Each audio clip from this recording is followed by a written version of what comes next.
Oh, man. Like, when it first happened, it was just, I didn't know, man. Like, when it first went off, I really thought I could have been dead because if it would have, it felt like it ripped my nuts off. Like, it literally felt like somebody took my nuts and ripped them off. And then I already know you rip your nuts and your wiener off, you're dead, or good as dead. Who wants to come back from that, So, and then I pulled my pants open and I looked and I seen my wiener was there. But my nuts was wrapped up, but one of the nuts was hanging out.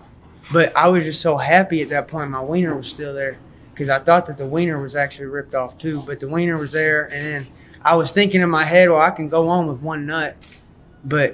And then I unwound it, and they was both still there. And that's when I was like, okay, I'm going to make a comeback from this. That was amazing. My name's Charles Rosa, UFC fighter in the featherweight division. Got started in MMA probably when I was 23 years old, just kind of trying to start over. I lost 2 older brothers to drug overdoses, and I just needed a little bit of change in life. So one day I rode my bike past what I thought was a boxing gym that happened to be a mixed martial arts gym, and met Charles McCarthy, UFC veteran. First day in the gym, started sparring, and fell in love with it immediately. The next day, Charles asked me where I trained at, and I told him I never trained before. I played hockey my whole life, and he told me that I really had something special. I had some talent, and if you kept training there, I think you can make it to the UFC.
Dirtbag. Welcome to the Dirtbag Show. Me and Rick were just talking about how we're planning on expanding our friendship in the future just because things have been going so fucking lit. Yeah. We have this Dirtbag Show.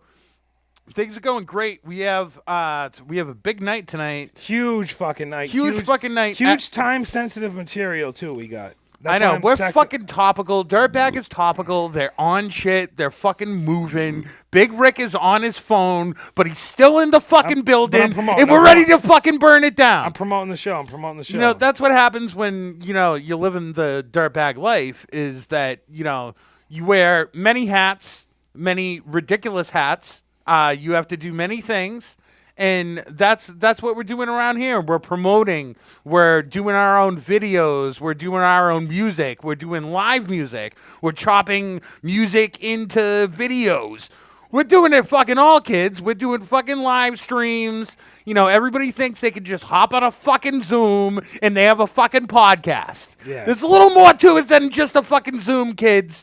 We're fucking going, and we have fucking like modern day legend, somebody that fucking Big Rick grew up with, UFC fighter Charles Rosa. Yeah, dude, fucking you know, sometimes I don't even sometimes I don't even realize all the great you know, interview opportunities I have right in front of me just because these guys are my friends, but now these guys are bona fide superstars, you know, Tim? So the video that you all just saw, Big Rick was involved. He shot a lot of the shots, and he actually had somewhat of a UFC filming career. Oh yeah, or amateur, just fighting, amateur, just fight game. I filmed way more than UFC events. I filmed a lot of amateur events for my friend Charles Rosa, who's fighting this Saturday for UFC, but also a lot of events for my friend Rico DeShulo, who's also a great amateur fighter and has been in one UFC event too. But yeah, dude, fucking this shit was a nightmare, man. I would always sign up for a press pass, right? Like every fight. I swear to God, man, I've been to like 10 fights.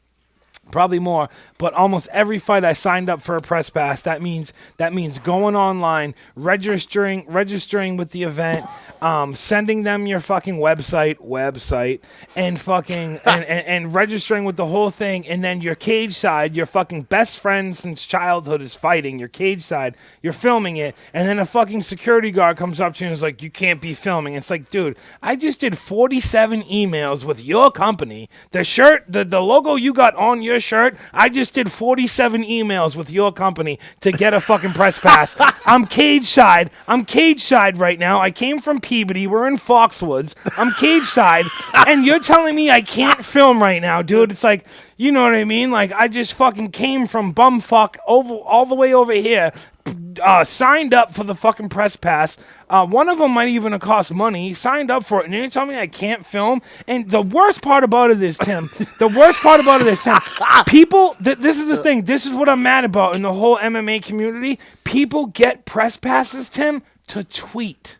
It's fucking unreal. To go on Twitter. So look, you're in the pit, right? Like, yeah. I consider the pit like the area that is like very tight to cage side, right before the real seating starts. So the whole pit, right? It's judges. Obviously, they got to be there. Doctors got to be there. The ring girls are there. The trainers, coaches, a lot of people are there, right? Dude, there's 47 people in the fucking table, just like this, on the table, like tweeting, that have better seats than the photographers and video guys. And it's like, dude, what are like, they just sitting there on fucking tablets? And it's like, just first of all, fucking- and I'm talking about amateur fights too, because I haven't been to that many UFC events. And I'm talking about amateur fights. It's like, dude, there should not be 47 Twitter people cage side right now at this fight. I understand if you have 2 people like live tweeting or whatever, but dude, like, relax with the fucking live Twitter guys. Like, you guys don't need all that. And then, dude, I swear to God, man, I've been kicked out of like at least 6 fights for videotaping the fight after I already signed all the paperwork to be a press person at the fight and still get fucking kicked out. One guy I spazzed out on us. I didn't get time to put it in the live show, but one guy I fucking spazzed out on because I'm like, dude, why are you being a beep? I'm like, why are you being a beep? Like, dude, I just signed up for the whole fucking pass, and you tell me I can't be cage side. I literally have the press pass around my neck, and you tell me I can't be cage side? Like, dude, I came here with the fighter, walked to the ring with the whole team, and now you're telling me I can't be cage side? Like, dude, like, and it's funny, they would get mad because they think you would be like, you know, stealing views or something off their stream, and it's like, dude, first of all, I'm not live streaming. Like, you guys are like a production team and you're filming this shit for a live or for whatever you're gonna do. I'm just filming this because my best friend is the fucking fighter, dude. Like, let me fucking be. And dude, so honestly, I got into so many tiffs with like the promotion people and And most of the time too, I bet. I fucking and bet. only one time I acted like a dick, and the rest of the time I would just put my head down and walk away because I wouldn't want to get my friend in trouble Yeah. that I was at the fight with. You have but to dude, play the game. But dude, most of the time it was a nightmare. Like I said, the best setup we ever got was for the Bellator fight when Rico fought under a Bellator card, and Rampage was the main event, and that was like the best I've ever been treated. The press had their own buffet. I brought my boy into the buffet. We were having a ball, and yeah, that was a really good night because that was the only one night I felt like my services were valued because fucking they had us with a buffet with like everything to eat. I'm not talking about sandwiches. I'm talking about lasagna. I'm talking about pasta. I'm talking about antipasti. I'm talking about mad sodas, like mad Artisan sodas. yeah, shrimps and finger sandwiches. Shout out Bellator. Shout out to Lauren at Bellator. Aight. She was mad cool, and she got me my press pass that night. But that Bellator fight was honestly one of the best nights. The CES fights, they're okay. The casino, the CES, but the Bellator fights, they took care of me, man. Pretty for litty? real. Yeah, dude, very litty. Now, just because Tonzo's got to play devil's advocate, is the reason why UFC blew up so hard in the first place is because they had fucking 43 people live tweeting every single thing? Well, that's a good point. They've always been like Dana White has always been a very like media friendly guy. Like, dude, if you look, like I love Dana White because if you look, dude, like he'll literally like when he's in the they call it a scrummage, I think. When he's in the can I hit that too? Yep. When he's in the when Dana White's in the press scrummage, dude, I love it because he'll take an interview and he'll take a question from like anybody. So that's what I always loved about Dana White is that like I said, like whoever gets in there, he'll take a question from anybody. So when he's in the fucking media scrum, I think they call it, it's dope. Like he'll really take a question from like anybody. Like he really loves like the promotion like aspect of it. And I've even heard from my friends in the UFC that like they're really on top of their promotion. Like fighters get text messages like retweet this, retweet that, and Oh, yeah. it's just cool because I really feel like Dana White rides out hard for his New England fighters. Like I know that like you're a big organization and you got to like treat every fighter like they're the same and this and that, which he probably does for the most part. But I really feel like he definitely looks out for the New England guys, dude. He's a cool dude. But that's kind of like, that's part of the modern age. Like, shit is different. Like, everybody that, like, wants to come in and do a podcast, they want to do a live stream, they want to do some sort of thing, they automatically think what they do is they come in and they stand in front of the camera for a fucking hour, they have a couple of drinks and they fucking screw, and then, you know, somebody just makes magic happen.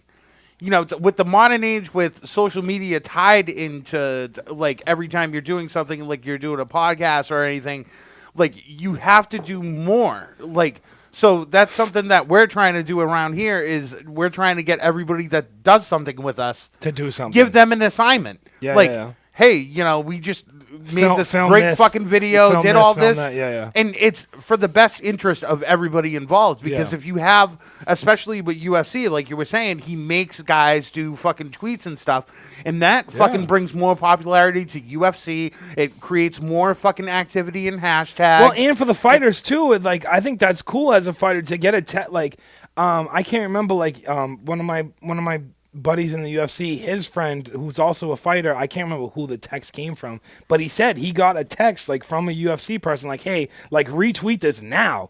And to me that's pretty cool. That's like that's like them kind of involving you on like a first person basis. It's not like, did you get that email today? That's like, no, like them getting text like, hey, retweet this. We got an event this weekend. But yeah, like dude, the UFC seems like way cooler than any NFL and NBA. Like I definitely feel like Dana White like really looks out for the New England guys, and I know he looks out for all his guys. But does. I really feel like he looks out for the New England guys like hard. He seems like a Dude you could hang out with. Not only a dude that Yeah. you can hang out with, but he seems like a dude that genuinely cares about this thing that he's doing and the people that are involved in it. Where you have people like fucking Goodell in the NFL, and he's just a fucking Hater. sub-mutant. He's almost like a hater. Oh, he is. He's not yeah. a support. Dana White's a supporter, and the owner, but like Goodell is just like a hater to me. I don't even know football, but he just seems like a hater to me. Yeah, it's like it doesn't even seem like fucking Goodell like enjoys the thing. Yeah. It's you could tell no matter what, dude. You could say whatever you want about Dana White. He likes being there, fucking watching the fight, dude. You can say all the politics you want. If he likes Conor McGregor, if he likes this guy, dude, he loves being at the fights. He loves the energy of the fights. He loves exciting fights, dude. He like really fucking loves it, like, you know. Yeah, that's the best part about it. It's the most exciting sport, dude. I can't pay attention to a whole football game. Definitely not a whole basketball game, and definitely not a whole baseball game, and even hockey. I played hockey growing up. I still can't watch a whole hockey game. A UFC fight, Oh, yeah, UFC fight, I'm watching the whole fight, dude. I don't care if there's 3 minutes. I don't care if there's a whole round of boringness, because you know the next round, those guys might fucking tear each other's head off. Like, it's just way more exciting to me. The fucking flying knees, the spinning back fists, like, it's just way cool. Like we were saying, if a fucking NBA guy has a great game and does 3 slam dunks and a bunch of 3 points, it's still, like, not that big of a deal. An MMA guy like George Masvidal, whatever his name is, catches a flying knee to the face, that's a fucking viral that's video. A highlight. Yeah, he's gonna get a deal off that. He's gonna extend his contract. He's gonna get like a fucking Nike or Reebok deal. You know what I mean? Like, it's just Yeah, we were saying earlier that exciting. Like a mid-season fucking win is nothing. It means fucking nothing. Even if you had a crazy move, it means nothing with a touchdown dance and everything. It doesn't matter because those UFC wins, when they win, it's in such dramatic fashion that it's perfect for today's social media, because it's the type of clips, like we were saying earlier with these other guys, it's one of those viral clips that doesn't have to get edited. Mm-hmm. It doesn't have to get nothing. You just fucking cut it and repost it, and everyone's going to watch that flying knee or that spinning back fist or that Superman punch that knocked that dude out, because you're not going to see something that exciting in fucking basketball and fucking football and all that shit. It doesn't matter how big that football hit is, because that's the thing. That football hit doesn't justify the whole game. That big UFC fucking hit ends the fucking game. And that's what it is, Rick, is that the stakes are fucking so much higher in fucking, and that's what the bets that you know, it's everything. It's the UFC shit, but also the outside shit, the bets and the this and the gossip and the rumors and the beef between the teams, and it's just like, dude, it's so like. But it was like in like pro wrestling, it was like. Yeah, there was like the SummerSlam, and there was, you know, the Survivor Series, like a couple of things that like kept you going and stuff. But that was like even before like Raw, there was really like nothing. So you looked forward to those huge events. Yeah. But these events, it's like, dude, it's every like single Tyson, event is honestly, fucking. It's like they got. It's not Tyson versus Holyfield every weekend. I'm not going to say that. It's not. But it's almost like they got a hot ticket. Every time they do an event, they have a hot ticket. I'm not saying it's like Tyson versus Holyfield, because I'll never forget watching that with my grandfather. But I'm saying, like, anytime they do something, especially when fucking Diaz or McGregor is involved, they got a fucking hot ticket. And it's like, to me, it's just so much more exciting than any fucking sporting event you can fucking think of. But like you said, like what's the best possible highlight that you can get out of a standard basketball game? You can get some dude fucking doing a dunk, a trick, maybe fucking does some sort of thing, breaking somebody's ankles, maybe. Yeah, you know, that's cool. That's funny to watch. Something like that. There's so many more. Like highlightable moments. I think it's just because in MMA you can lose so drastically. Yes. You know what I mean? Like, obviously, and so quickly. Yeah, exactly. And that's the best part, is some of those fights where you think like this guy has it, the other guy might fucking reverse his move and get him in a fucking choke, and the whole time this other guy was fucking bloody, and you thought the bloody guy was gonna lose, and then the bloody guy gets the other guy in the heel hook, and the guy taps, and like it just throws you for a whole, like, dude, that's what drew me in. Like, Rico had a place in Somerville, and he watched so many of the early UFC fights, and it was great. In the next room over from the TV room, he had a game room, so I didn't even watch UFC. Like, all these probably great fights that happened, I didn't even fucking watch them, because in the other room he had fucking everything. He had a little basketball machine, he had fucking video games, he had a drum set and a DJ set. So anytime they had UFC parties, like, me and 4 other guys would just always be in that room. And I can't even remember It was probably when I figured out who Nate and Nick Diaz was, like on YouTube and shit, and started watching those guys. And then like as Rico and Charles started like getting like more professional with the fighting, like I definitely like dove all the way in. But like for a while, like when Rico, like a good friend, when Rico would have UFC parties, I swear to God, man, I wouldn't even watch for a long time. I wouldn't even watch. I'd be in the game room. And why were you bummed? Like, why did you not want to watch it? Because I never even wanted to watch sports anyway. So to me, that was just like another NBA game or something. You know what I mean? Another thing I was uninterested in. And then, I don't know. I started looking up like Rico's trainer because.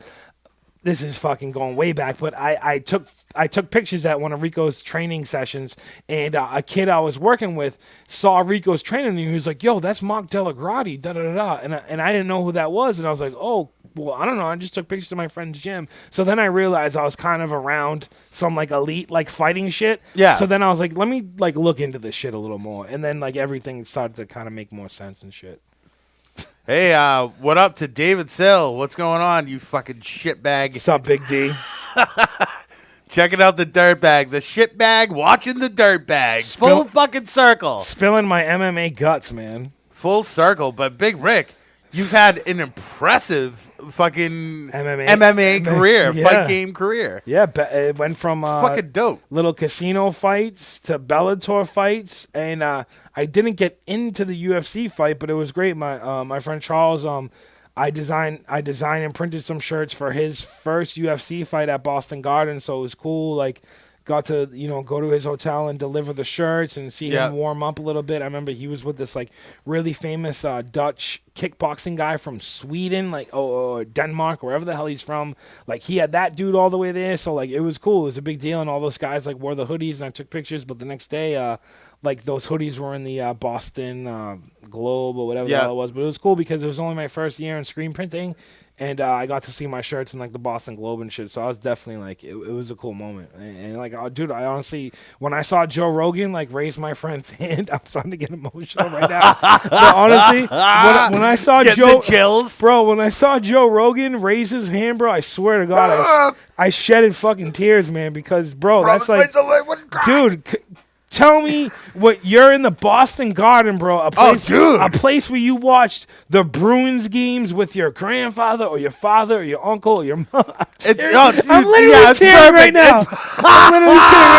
But when you're in the stadium, bro, when you're in that same stadium, I hear you, like dude. looking at the fucking Bruins and all the flags above. Oh, you feel it. And you just watched Joe Rogan podcast for 6.5 hours, and that and that dude is raising your boy's hand. I was like, oh, and like it's crazy because like we even got in a little argument like right before that fight, which is stupid. But anyway, like when he raised Charles's hand, like fucking my whole stomach just sank right into my dick. I was just like, oh my God, like that shit was crazy, like because and honestly too, when they they show it, but then it's on like every TV, like because we weren't that close, you know what I mean? But when they raised his hand, it was like it's on every screen of that thing in the middle. What, the jumbotron? The jumbotron, Rick. But you know what I'm saying? It's on like. You don't just look at it, you also see it on the 4 screens. And like he was wearing a Bruins jersey, we played hockey, like it was just nuts. It was so ill that they let him wear a Bruins jersey because that was a thing too. That was like, you know what I mean? That was the Reebok deal had just happened. Sick. So that was like a big deal that like he was wearing a Bruins I don't know, you know what I mean? But like he had to like kind of fight to wear that Bruins jersey on stage. So it was like, man, fucking emotions. Yeah. Speaking of emotions, one of my day ones, fucking Nick Robson, Nick James in the house. What's up, Nick? What up, buddy? What's up, Nick? One love. Keeping the fucking country safe. I think he's still doing border patrol. Am I right? Shit must be fucking nuts. Can't believe I just cried. I just cried on air, bro. That's fucking deep. Dude, shit is happening here tonight. Feeling mad feelings, Tim. UFC emotions. It's my birthday. I'm already drunk and emotional. Timmy's birthday. Shit's, hey! You didn't even get emotional. Hey! Let's do a fucking shot, huh? Hey, let's fucking rip one down. Big show tonight. Shout out to Ray on the boards, fucking mixing it down. Big Ray on the fucking boards over there, doing the switch ups. It was funny at one point. I think I was talking and you had the Rick shot up. And Tim McClaskey was like, hey, scooch over. I flipped quick. This is an actual. This is a shot. We're there. We're moving. So awesome fucking UFC fight stories. Oh my god, Rick I'm is fucking just like coming back. emotional, and he's gonna take his. Carlo, can we get some tissues? Did Carlo order tissues yet? Okay, Dude, we have 72 rolls of toilet paper. I'm just making sure. We're fucking doing it here at the Breaking Balls because office. Carlo, things are gonna start to get more serious, and we might need more. I don't need. No, Look maybe at for that. later. Maybe for later. Maybe for later. That was Just great, in though. case, Thank you. in case. Thank you, Ray. But That's a lot of that's a lot of tears. that's a lot of emotions. That's if fucking yeah. I'm not even gonna talk about what I need tears for that thing for, but yeah. Wow. Yeah. So Rick, man, Crazy This UFC. has already been such a like revealing episode. I feel like we're already closer friends than we were already talking about. With like After how the other thing and the other thing, the other thing and the other thing, tips are touching.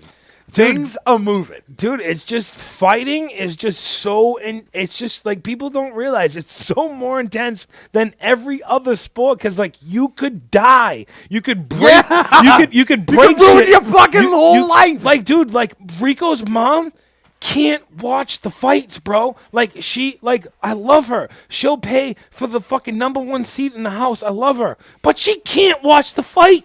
Yeah. Think about that, Timmy. Yeah. Like, and I understand. You know what I mean? I understand. Like, as like I would do the same thing if I was a mom. I would want to sit there right till the fucking ding, and on the ding, I probably couldn't watch my fucking son possibly get his fucking eye poked out. Oh You yeah, know it what must I mean? be horrifying. Like, yeah. I love it, dude, because like I said, it's not like I played hockey growing up, like all types of hockey fights. Charles, we got a hockey story with Charles that was kind of nuts, lots of blood involved. But that MMA is just such a different fucking thing. Like I was saying, the stakes are so much higher. You got the again, yeah. like of course, like people can get really fucked up in football and stuff like that, but like. What kind of a fucking injury you get playing baseball? And even in playing street, in basketball, you're playing UFC. Like we said, your whole fucking life can change. And dude, obviously, like street fights are nuts, especially in certain places. But honestly, UFC is probably crazier than a lot of street fights because let's face it. A lot of street fights don't last that long. Yeah, they don't. You know what I mean? You know what I mean? Like, no matter people what, aren't training for this. No shit, matter what's involved, know? no matter if there's weapons, no weapons, big guy, small guy, street fights don't last that long because regular dudes get gassed. Yep. We fucking gas out. Like, I don't care how buff you are, dude. Dudes gas out. People gas out. So, like, honestly, I think MMA fights are more dangerous than street fights with no rules because, like, those guys are going. They're going. They might go 15, 20 minutes. Like, I love it, dude. I can't watch, like I said, I can't watch shit, dude. I cannot, like, every once in a while I will tune into some weird sports, like a lacrosse game or like some tennis or some shit, but I swear to God, I cannot watch basketball, baseball, football. Like, I'll watch some playoff football. That's it, dude. UFC's Tonzo's a big fan of the lumberjack games. Oh, with the, yeah, that shit's cool. With the saws. With the saws. The fucking hot saw Yeah. where you're going up and down. Of course, the best one is the with the axe. And you fucking. I know what you're talking about. You hit three. You hit the three crotch. on this side, and then you hit three on this side, or something like that. No, you boom, boom, boom, and then boom, boom, boom, and then tear the thing down. No, you do the boom, boom, boom. Almost you all the put way. a board in it, and you step up, and then you do another boom, boom, boom, and you put another board, and you step up, and you keep going. I know what you're and then talking you get about to the top. because that used to be on ESPN back in the day. Hell yeah. But sometime before that, they would do like as many chops as they can into the thing, and then hit it from the other side to knock it over. Right? Yeah. That's just a standard. It was always sponsored by the saw companies. Still. See, I know what the fuck I'm talking about. Dude, me and fucking Bubba Yaga. Oh, I bet you guys used to bet on that or something. Of I course can picture we you did. guys Of like course we did. Yeah. Oh, Dude. yeah. Challenges and bets and Dude, it sucked. simultaneously reacting. Sometimes I would go to fucking Festa's house on the weekend just to hang out and fucking. And they would turn into some other I'd thing. come home and I'd be like, how did I fucking spend $700 in a fucking day and a half? And fucking we're just fucking blowing money on fucking. On lumberjack games. On lumberjack games, on fucking like nugget challenges, like people putting $200 or $300 fucking on the table. Dude, there was at one time. You did some stuff with milk too that was crazy, man. Dude, there was a blunt challenge. Somebody challenged fucking Matt Griff. Fucking to smoke a whole blunt to his head. No. Guess how much money was on the fucking table? $100? No. Come on. 5. 6.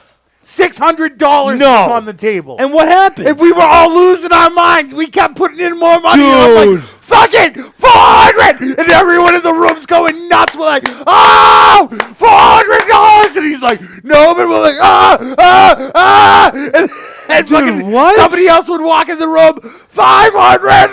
That sounds like a festa party. It was. Those were the fucking... Wait, so what happened? He didn't do it! Oh, come on, man. He didn't do it for $600. We're going to send this to his podcast and repost it. And then, and then there was our boy Nick Lovin. I don't know if he's watching or not. Oh, he's watching. He might be. He usually does. There was, I believe it was $450 for him to take his shirt off. That's it? He didn't take his shirt off? No! Lovin, what's wrong with you, dude? Go wax your fucking hot rod or do something. What are you doing? Dude, the conversation was so funny. Is his tits that bad? Is his tits that bad? So we were... His belly? What is it? Skin tags? What's going on? Skin tags, man tits? It's double belly? Dude, he's always been like... He was like a shirt at the pool guy Lovin, for fucking come so on, long. Dude.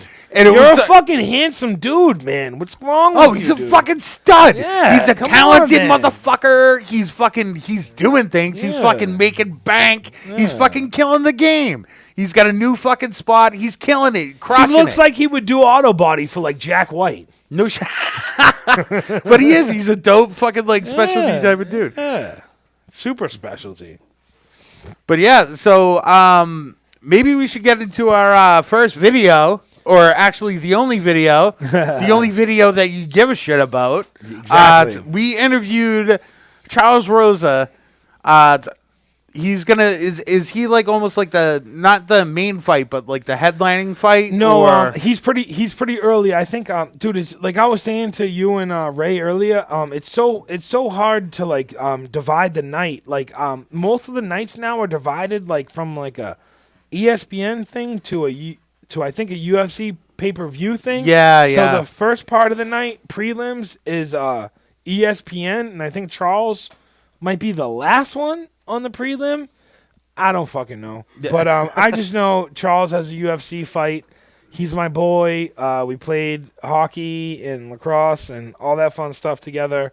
And he's in the ESPN prelims, Tim, I think it's called. But I'm prelims. Still not fucking sure because I'm even Joe Rogan is confused. He said it on his podcast that he's confused by the ESPN paywall and how things are like separated nowadays. But Charles is on the UFC card and he's fighting this Saturday versus some kid from Arkansas, and it's gonna be a great thing. And I'm so glad that we fucking got to land this interview.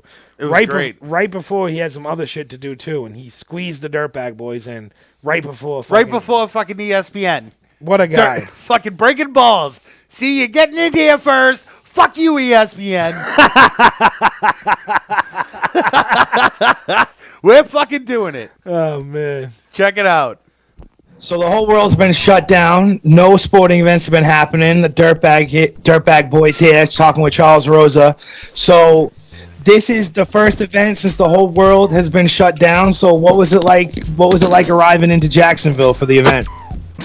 Yeah, it was pretty. It was a little bit different. The only thing different, like right when we got in the hotel, usually there's like fans and there's people waiting outside, and like there's tons of media and stuff. But pretty much media has been like really limited, probably like down to 1/10 of the amount of people. So for usually like every 10 cameras, there might be one, and there's no fans, so there's no like fans asking for autographs or anything like that. So they're pretty shut down in that. The hotel, the UFC rented out the hotel, so the only people staying here are UFC fighters and employees in the UFC. So it's like pretty secluded, where usually there's other things there. And then also the other thing is when we came in, they tested us for COVID-19. So they took us in a side room, took us with a bunch of like nurses and people in like masks and suits and tested us for COVID-19, waited for the results before they cleared us to put us in the room. So Nice.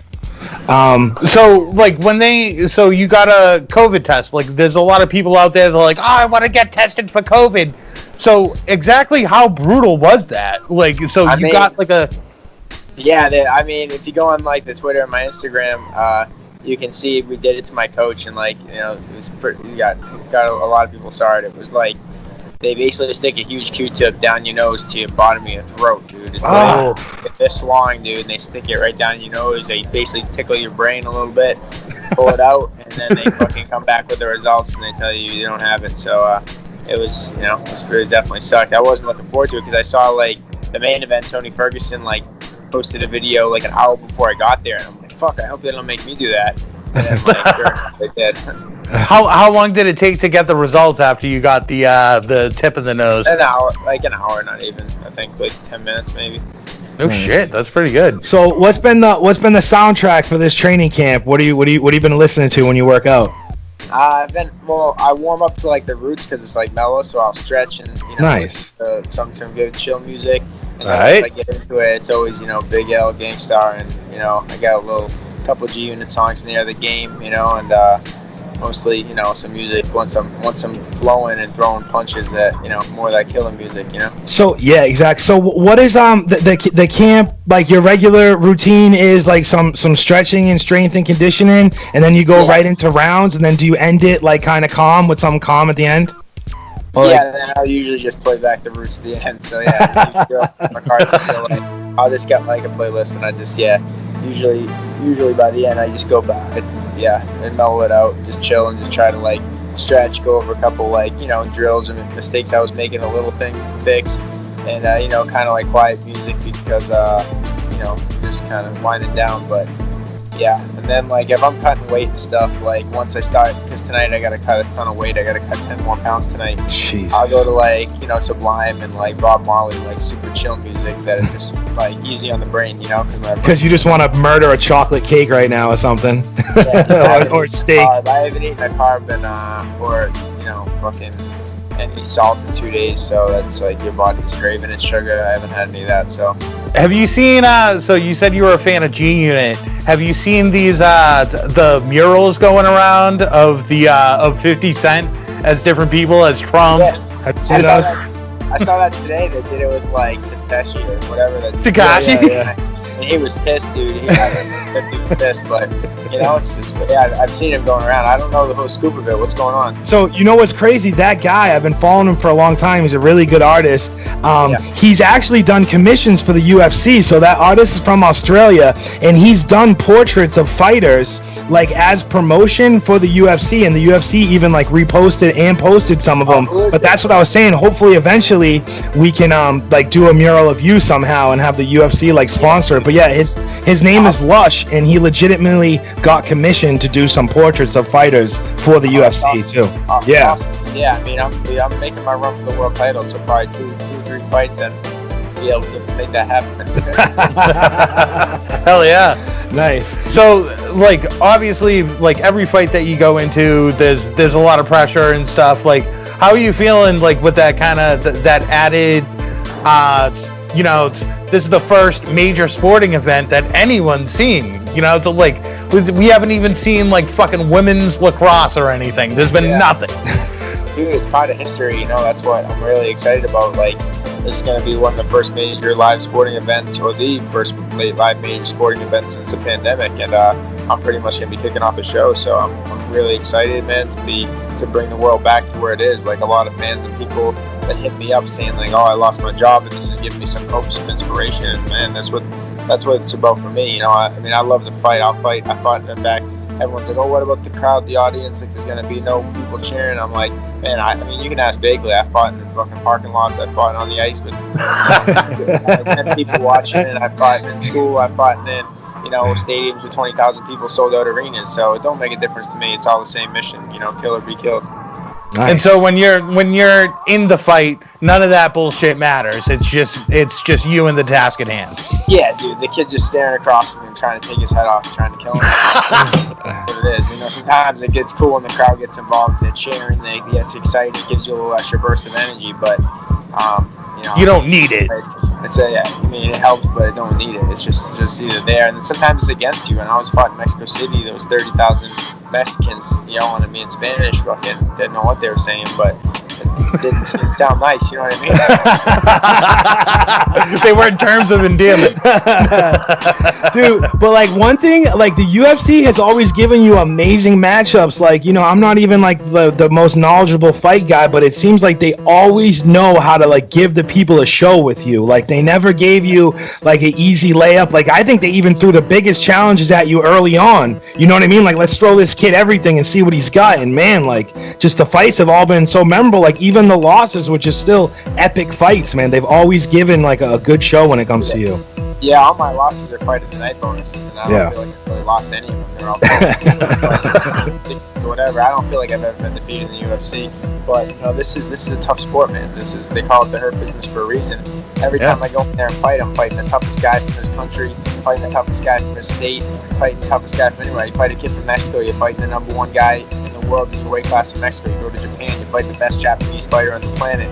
I'm fighting a kid from Arkansas, and he's the toughest kid from Arkansas. So we got Arkansas versus Boston Saturday night, May 9th, and I'm gonna fuck this kid up and show who's tougher, a country boy or a city boy, and we're gonna find out. We're gonna tune in and watch. Hell yeah. And last thing about that summer hockey league, man, because I saw a recent interview and like it was great because you talked a lot about hockey, and I'm sure that's a good break from having to talk about so much fight. But do you remember like some of the moments in that Lawrence summer league? Do you remember that? You already know. You were like one of the few people. You're like one of the only ones who jumped in on my last hockey fight. I fought all of these Boston by myself. Dude, do you remember that kid actually he got a kickoff and he kicked you in the face and you had a bloody lip? Do you remember that? Like the fight ended up on the ground and you got hit with the skate. With the skate in the face, yeah. And you remember your mom came in the locker room, Charles, you okay? Mom, get out of here! I would have said the same thing. It's funny because I always think of my whole hockey career, I was undefeated. I fucked up everyone I ever fought. Like at least thought I did. I thought I won every fight. But I gotta admit, the last time I ever fought, the last hockey fight I ever got in my life, I got my ass whooped by like 10 kids. That's crazy, man. Because now I remember that whole game. I remember almost that whole day. It was at Casabooski, and we played East Boston. Like the league was so messed up, we had to play East Boston every game, right? Yeah. Like 12 games. Yeah, that's what it is. I have to fight him every time because I was like, that kid's here again. I'm gonna fuck him up. Dude, even because you guys were all a year older than me, I got Scab to do some Photoshop because I wasn't even on Photoshop yet, and he Photoshopped his birth certificate to play another year. And the guy who ran the league was like, "What's up with this?" And Scab goes, "I don't know, but here's the check for the league." the guy just took it. I remember that. He wasn't even. Yeah, that's so. Yeah, so he got to play another year. But yeah, that was good stuff, man. Hell yeah. Well, hey, you got a big interview coming up. We'll let you go, but we wanted to thank you for coming on the Dirtbag Show. Yeah, thanks for squeezing. Good luck on Saturday. I know you don't fucking need it because you're an absolute beast. Hell yeah! All right, man. Thanks. Definitely. Thanks, tune in. bro. We're fucking this kid up. All right. We'll be watching. Yeah. Thanks, man. One. Later, man. Dirtbag. We're fucking doing it. We're doing it, kids. Come on, hitting you guys with that exclusive doing content. That exclusive content right before the guy goes to ESPN. Who's he tuning into? Dirtbag, man. Come on, man. Right before he went to ESPN, he was tuning into Dirtbag. Right before Thurston Howell went to fucking Ralph Lauren, who was he fucking tuning into? Dirtbag. Come on, man. We cover all bases. We're there when you don't think we're there. We're doing it. We're fucking hip hop. We're there when you don't think we're fucking there, dude. We're fucking hitting you in the head, kid. Fucking Ralph. Doing it. Ralph Lauren, Dana White. Nobody's safe, dude. We're fucking covering all the bases. We're covering all the bases. Covering them all. Playing all sides of the ball, Rick. Bases. Land and sea. Holla at me, man. I need a fucking sponsorship. Dude. Is that not going to be the when shit starts getting back to fucking normal post-quarantine life, we have to cop a beef sponsor. Oh, dude. Well, the roast beef documentary is already in motion, but obviously this set us back. And my friend in New York, he's dealing with his own thing. But me and my friend who started the roast beef documentary are very much in touch and talking about the whole thing. It's just, you know, you know how it is, man. I do. Like, people like us, we're involved in a lot of different projects, and we have our whole thing spread out because you never know what thing is going to take. You can't ever put your cards in one thing. Even if you love this one thing, I don't care. If you do what we do, you never really have all your cards in one thing. You just don't. You just don't because... And you can't. You can't because you never know if this other little thing over here, like, I have, like, no homo, I have relationships with mad people. So, like, you know, like, there's things over here, there's things over here, there's things over here, and there's things over here. And I don't, honestly, like, as I get older, I don't value one thing over the other thing. I treat all my relationships the same and just try to collaborate and contribute to the fucking cause. And that's also, besides just being Grammy Award nominated recording artists, we actually have daytime jobs and we do things, and both of us work in the arts. We work in the field that we're doing. Maybe a lot of people aren't familiar with Tonzo, but I do a lot of the production, filming, and all the stuff. You do all of it. Pretty much all of it. We have a team, but I'm here doing a lot of the shit, and we're here pretty much fucking all day. Like, everybody keeps asking me, are we working? The fucking internet never sleeps. We're fucking moving, and we're pushing. Put it this way. The day we did the Charles Rosa interview, Timmy had just finished doing another Skype interview, and I told him, like, yo, Tonzo, I promise that, like, I promise that you'll have a half-hour break before we have to finish this Skype interview with my friend. I know you're already doing some other shit today. You said you wanted, like, a minute to take a piss and to have a drink and to, like, do whatever. And, like, I was just like, yo, you have to do this right now. And you went boom, boom, boom, boom, boom, and you fucking did it right then. And, like, dude, like, you made a fucking video studio happen out of a building that wasn't a video studio, and you made it to a video studio. Dude, we're trying over here, ladies and boys. But one thing that somebody, or just the media in general, is not trying at is covering this fucking event tomorrow night. Yeah, dude. Like, how come nobody's talking about this fight? Dude. Like, this, like... Tomorrow, it's the first fucking live sporting event. Does nobody know it's happening? So on your Instagram or on your Facebook or whatever, have you seen the ad for this fight pop up yet? No. Dude, Ray behind the boards too. None of us have seen, and we know that the UFC is obviously spending a lot of money trying to promote this fucking fight. And I think I would buy it on fucking on pay-per-view if it was $50, whatever it is. Somebody will eventually buy it. They're getting algorithm bumped because of all of the fucking COVID bullshit. Yeah, because dude, I haven't seen nothing about this fucking fight, dude. And the only thing I've seen, excuse me, I have gas right now. Doing it. The only thing I've seen is I just saw while we were editing the pre-show for today's show, I just saw that the UFC had uploaded the thing about Charles, but that was 2 days ago. And really, that was it. They did a thing about that the was kid. The only thing. I keep forgetting. I can't even remember the kid's name he's fighting, but they uploaded the thing about the kid Bryson he's fighting. I think like maybe 3 or 4 days ago. But they uploaded the thing about Charles 2 days ago, and that's the only promo I've seen. I haven't seen the flyer pop up because Tony Ferguson is the main fight. I haven't seen that flyer pop up on none of my social media. You haven't seen it. Ray hasn't seen it. I'm sure Carlo hasn't fucking seen it because we're talking about the UFC shit. Oh, yeah. Dude, none of us have seen any fucking... And I know they're juicing up the fight like crazy to promote it, and it's like...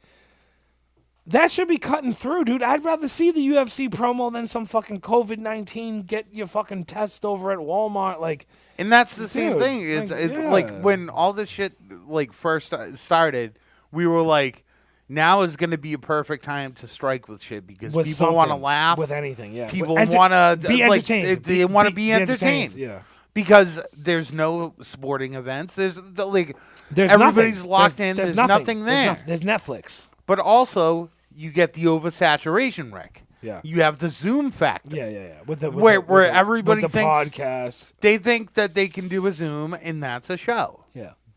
I don't even know. We're not even a podcast. We're a show. We're not a podcast. We're not a podcast. To me, a podcast is more audio. That's an audio thing. Yeah. Right? Yeah. We're a show. And of course, like we can like take this and put it on yeah, iTunes and do a audio podcast. Yeah. Where I think like the sound, the mics sound good enough. Everything sound like all the audio is good enough, especially where we're doing music and shit. Yeah. I think it would be a cool thing. We just have to fucking. But put we're it in hitting the right ground places. running. We got the UFC thing tonight. We got Power Rule next. I'm trying to get Thurston next. I'm trying to get somebody else after that. We're gonna fucking keep going. Dude, real quick. We're gonna keep going every Friday. Just keep tuning in, and we're gonna keep going. So Real quick, can we talk about Power Rule? Oh, yes. So if we're gonna get him as our guest next week, I'm very excited about this. Yeah. Because this guy was one of the guys doing it in the golden era of hip hop. My favorite fucking time period. 1991. 1991 was when he was active. Oh, that is my cum zone. So when what- it comes to fucking hip hop, So what I do you, just so like. what do you want to know? I'll tell you what I know. What do you want to know? I don't want to know much, No, I but like know. a lot of people, like I know, A lot of people love that time period.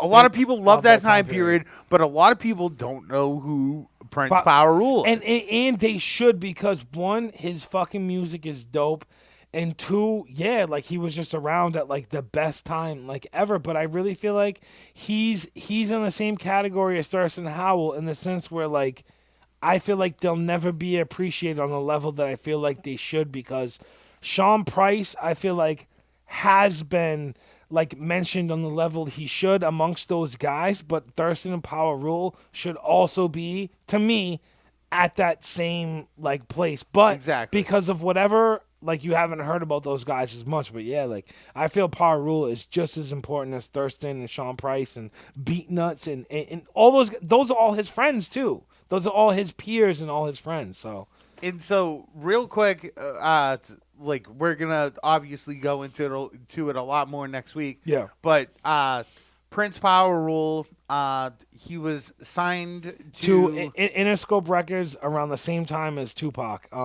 He was the first signees or whatever you want to call it amongst Interscope.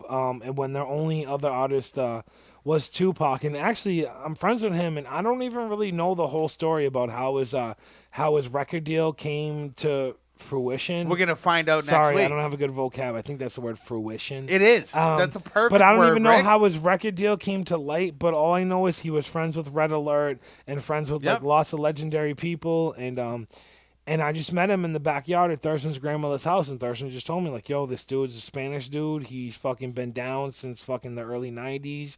And he needs some videos, and I'm gonna hook you up with him, and you'll get paid, and you gotta go to New York and do this and that, but it's a paid gig for you. And I was like, word, let's do it. And I didn't know anything about the dude. Honestly, I didn't know nothing. I didn't know. Oh, so this is the crazy thing. Real quick, I didn't know nothing about this dude. Didn't know nothing. And filmed a music video for him, I think that day. But still hadn't heard the Eric Sermon songs and all the stuff he done, right? Yo, listen. Hadn't heard none of that, right? And his roommate at the time put on a Netflix video, which was like some Netflix like hip hop history fucking video thing, and Nas Live at the Barbecue popped up, right? And so we're watching that. I had already seen that clip before on some other thing, and his roommate, this girl Helen, was laughing, and he was trying to like be cool, and like she was laughing and she was kind of pointing, and she just made reference to him being there, and I was like, wait, what? And she was like, that's Oscar. And I was like, wait, what do you mean? And Nas is on stage with all black dudes, and there's one Puerto Rican guy in the background, like losing his fucking mind. And it was fucking Power Rule, and I was like, yo, I met you a year ago. You didn't tell me you were live at the fucking barbecue. And he's like, yo, son, da, da, da, da. And I'm like, what the fuck were you? Fucking never said you were like, like Thurston told me like, yo, this dude's an OG and he's been doing it a long time, da, da, da. And obviously I trust Thurston's opinion all day. But I'm like, bro, like when we first introduced each other, like after the first couple of minutes, if you told me you were live at the barbecue, I would have fucking designed your whole fucking next like No I shit. don't know, you know, it sounds weird to say that, but honestly, like, bro, like that's one of the like if you were on stage, like you meant something. Like if you were on stage at that show, like you know what I mean, you had to be important at the fucking time. And dude, like you said, there his was fucking, there was a rite to passage. His songs are so dope, man. Like I really feel like he should. Like, I mean, I love it because he's friends with people like Just Blaze and DJ Eclipse and like you know Eric Sermon and all these people. But And you know what? that's just some of the best shit, dude. Like I've always been a huge like hip hop nerd, aficionado. And you love my fucking. and you I didn't know about him Yeah. until you told me about him. And then it's like, dude, he's been with Mark Ronson. He's been with Eric Sermon. Unbelievable. He's been with the Beat Nuts. He's been with Thurston. Like, dude, it just goes on and on. It's And just like one thing, he's been with Stretch and Bobito. Like, dude, he's been everywhere. That's what I was gonna say. He's is been that like a everywhere, lot of dude. people, if you're a hip hop nerd and you've ever seen the Stretch and Bobito documentary on Netflix. He if actually you has a have quick- not seen it, He has a quick part in it. He does. it's a half a second. That's what I'm getting at. So, like with these documentaries and stuff, sometimes they do things where they start like flashing names, and they're names that you've never fucking heard before. but it's their friends. It's like just people that they knew, and they did a section where there was an apartment that Bobito had uptown. And fucking everybody was fucking hanging out there. Fucking, they used to have fucking crazy parties, and there was like almost like a whole culture that came out of that led to the actual show. And in that little like montage that they show in the Stretch and Bob documentary, they're flashing the names, and there's this dude, and it says Power Rule. And he's breakdancing. He's doing like a little pop, and then he does like a fucking Boom. like a And b-boy they say stance. Power and Rule. it says Power Rule. And I thought to myself, and I'm and like, you don't hear about him the rest of the movie. never hear anything. Yeah. And from what I understand, I like I said, I don't want to delve too much into it because we're gonna talk about it next week. Yeah. But from what I understand, he was like a pivotal part in all of that, and he was always around. And there was like some sort of falling out. We'll get all of the details and stuff next week when Prince Power Rule comes on the Dirtbag Show. Word. Because we're fucking doing the damn thing like a Word. beaver. Yeah, I just know he was around. I don't know, like I want to dive deeper into the whole story of him, but I just know he was around for dude. Like it's so ill, like because I've been on so many shitty music video gigs and other gigs. So when you're filming a gig for a dude who's just like grew up in like New York City hip hop, like And just gets it. it's not about the money, dude. Like really, like Yeah. I swear to God, dude, it's not about the money. When you're sitting there filming a music video with a dude who's 50 years old, who grew up like riding the bus with like LL Cool J, so he was like, "Yo, I seen that motherfucker on the bus when he was wearing." Listen. He was like, "Yeah, I seen that motherfucker on the bus when he was wearing just this and that." And then a couple months later, I saw him on the bus and he was wearing these jeans and this jacket. And then the next time I seen him on the bus, and then the next time I seen him on the bus, he had a chain to that. And then the next time I didn't even see him on the bus because he was a motherfucking superstar. And it's just like, bro, like, like you grew up in like the ill, and it's almost better that he like, I don't know, man, like that's just like a.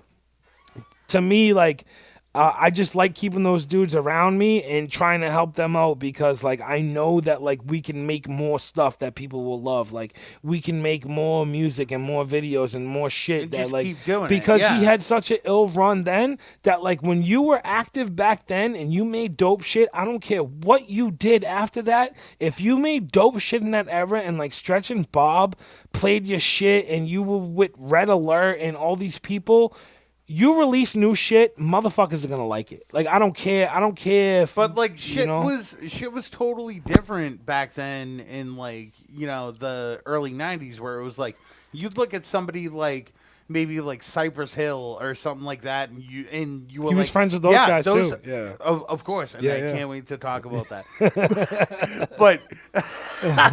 but like that shit like fucking back then. What the fuck was I? You fucking asshole. Being friends with Cypress Hill, he was on the MTV dance shows and shit. I don't know. Yeah, I was Mugs. going in a totally he, different place. He knows Mugs and stuff too. I don't know. You're talking about Yeah. Cypress Hill. Yeah. I was saying back then, it was almost like dudes like Cypress Hill you would look at them like they were active in the game. Well, they were. They were super active, and they were dropping one album every 2 years.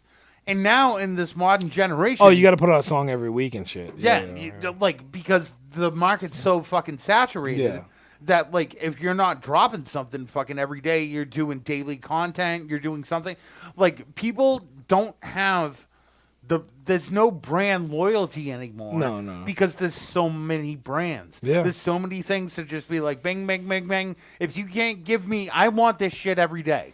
If you can't give it to me, I'm gonna go someplace else and fucking find it. Yeah, well, that's why Power Rule and Thurston time was special, because like I feel like a lot of Thurston's. To me, a lot of Thurston Howell's best stuff was at like PF Cutten's house, and a lot of Power Rule's best stuff was like made at the studio in Queens and like made with this other dude, and like I think it's all about like who you're in the room with. Like a lot of guys made some special stuff when they're in the room with like Rick Rubin, and a lot of guys made some special stuff when in the room with Dr. Dre, and like it's all about that like real studio vibe, because nowadays, a lot of people like a lot of email songs. A lot of shit is fucking it's shipped in. But a lot of email songs, I have to admit, do come out good, but there's still something special about like when somebody like Thurston Howell and PF Cutton get in the studio, when fucking DJ Muggs and like Rock Marciano, whoever he collaborates with recently, gets in the studio. Like there's always something special about when those guys lock in for a whole album that makes it better. Of course. But like something like just came out, the new R.A. the Rugged Man, and he's had so many fucking crazy appearances. Yeah. Those things aren't in studio appearances. Yeah. And it shows, but it doesn't. He does such a good job. Well, he's good. He's good, like, so he's going to put it together good. You know what I mean? He's going to put it together good, and he's going to do it in a way where, like, he sets off the verse, or he tells the person the topic. He's gonna make it better. He lets them he's like interaction. A lot of email songs are just people being like, "Drop the 16." I drop my 16. I plop in a fucking chorus and then just fucking loop it out, and that's it. Somebody like Rugged Man or Thurston Howell or like Sean Price, like rest in peace, like they're not gonna just make a cut and pasted like song. If you have to email like through the fucking wire with them, like it's still gonna, like, as long as you have the right person behind it, it's still gonna come out. Like hopefully not like it's some fucking cut and pasted like email thing. And when you're working with the right people, they can make that shit sound like you guys were like really in the room together. But yeah, some of the best collabs are when those people are actually fucking together. Things are fucking happening. I don't know. There's like, I feel like our relationship has totally changed after this day. Because I cried? There's something happens. Maybe like we get some new fans out of it. Out of the cry? Ricky cried. Out of the cry? Because Hashtag man tears? Hashtag when Tonzo fucking goes in and chops this shit up, then I'm going to fucking tuck it in nice and tight. I'm gonna have some fucking. I hope your special effects people can like zoom in and get my tear and like put it all over the screen and like. Don't you feel like crying? Yeah, dude. Don't you feel like crying? Those are some real downtown puberty tears that was shattered. Don't you feel like a cry? Those are some real UFC fucking tears, man, that was shredded on this fucking show, man. Hey, that's fucking... And when you actually get a fucking hobby because you're a fucking loser... when you get out there and you get a hobby, this is what happens. You get involved, you get into it, and you fucking get passionate about something. Get passionate about something. Big Rick is passionate about beats. What do you got over there? You got a little fucking something? You want to fucking do a little jammy? I might have a little jam bone? I might have a little something right there, Tim. What do you got for that, Tim? Because I already came with a little drum loop.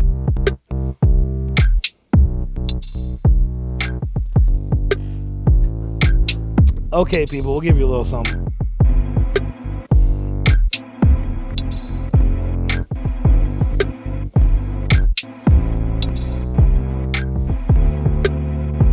We're giving you what those other podcasts don't give you. A little bit of live instrumentation.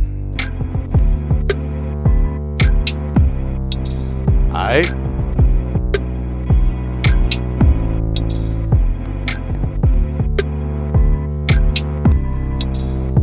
Alright.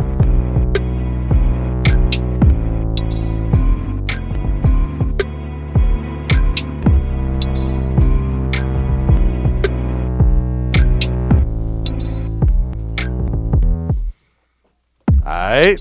Oh, I was giving you a space to have a Go ahead. solo. This is a space for you to fucking rip off a fucking MC rhyme. Yo, dirtbag. Yo, dirtbag, and I got the low on Timmy, and he got the fucking keyboard on. Put it on strong, put it on loud, put it on strong, and put it on proud. Timmy got the keys, Timmy got the wine, Timmy got the trees. Yeah. About to take an eighth from Timmy. Might take a quarter from Timmy. Give it to him tomorrow, and he ain't gonna get it, Jimmy. Yeah, give it to me. Yeah, put it in my bowl, put it in my pipe, put it in the joint, and I smoke it all night, and I get it all right. Give me another Bud Light, give me another Jameson, give me another Bacardi, give me another fucking drink. Yeah, one more drink and two more drinks and three more drinks, and I can't even think. It's puking in the sink, yeah. Pissing in the sink, then I'm puking in the sink, then I'm hitting on the train, then I'm spats on the train, hitting on my brain, then I'm hitting on my thing, bowling in my lane, I ain't bowling on a thing, I ain't wearing bowling shoes, I ain't bowling on the fucking damn thing. Breaking balls, dirtbag boys on the same fucking show. Breaking balls, dirtbag boys on the same fucking show. We got the UFC fighters on the same fucking show. Doing it now, I don't even fucking know. Pay per view, you gotta pay me for the show. Send me $30 on the PayPal for the fucking show shit. Only fans for the show, only fans for the show, only fans that know it's a fans for the blow. What? Timmy hit him with the fucking bass solo. What? Alright.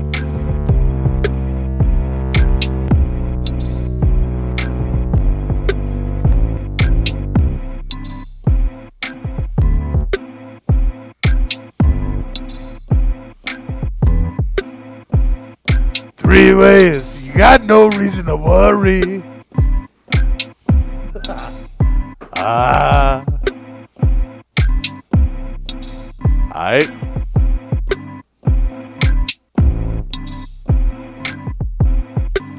I'm not sure anymore who's knocking at my door. Is it the people that I knew, or is it the fucking dirtbag crew? I'm not sure anymore who's knocking at my door. Huh. Huh.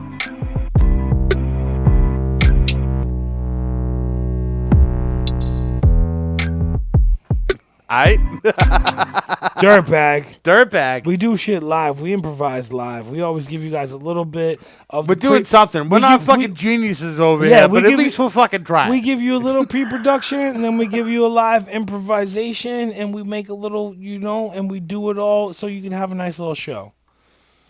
Shout out to Ray on the boards. Shout out to Big Ray on the fucking boards tonight. Keeping things moving. Moving. Nice cut, Ray. Cut. Every fucking time. Cut. Every time I'm like, you should cut the camera too.